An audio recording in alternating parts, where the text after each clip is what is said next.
John Wick Chapter 4 did exactly what sequels are supposed to do. It was bigger and better. It's doing it better than the Shazams. It's doing better than Ant-Man.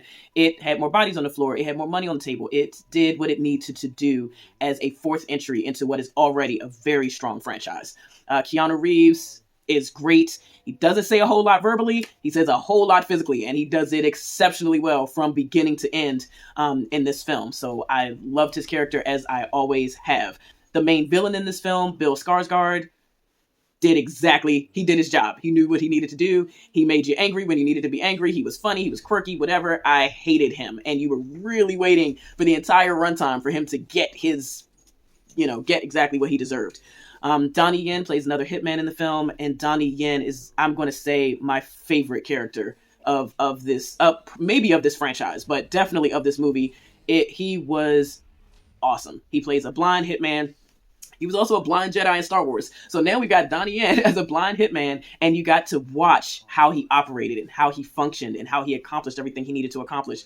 It was engaging, to say the least. So I loved his character. The thing that I think I liked about this film the most was that it wasn't just action, action, action. It allowed the drama to play out the way it needed to play out. It allowed us to connect to the characters and actually care about these characters. Lance Reddick, who was only on the screen for a brief period of time, the audience, at least where I was, still took a moment. You can kind of hear, in the audience where we all took a moment to recognize that he is no longer with us. But it was, every single character. Lawrence Fishburne, of course, is back, and he is doing what Lawrence Fishburne does as the king or whatever he is. But he did a great job.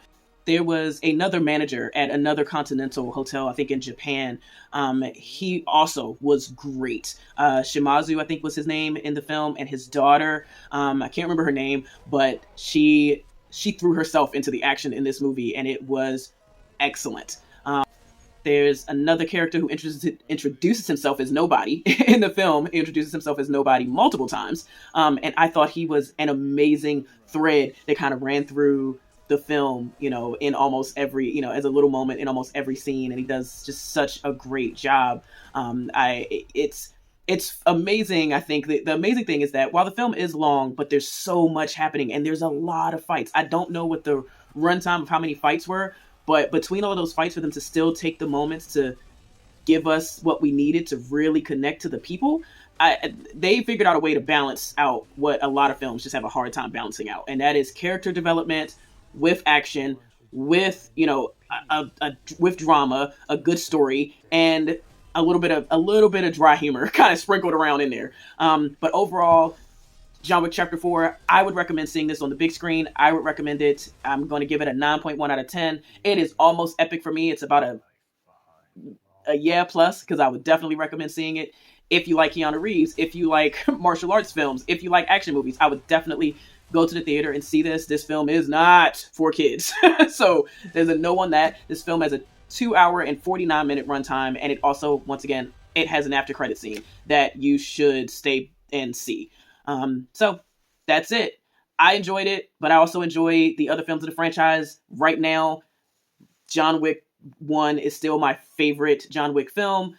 This one is definitely coming in a close second. It is knocking right at that door, and depending on some rewatches, it might be able to overtake the first one. But where the first one was anchored so much in reality of things that can happen to all of us, where you lose a spouse, you lose a dog, you lose your car, this one was based in more of the lore and the fantasy of just craziness that we know is sometimes happening around us.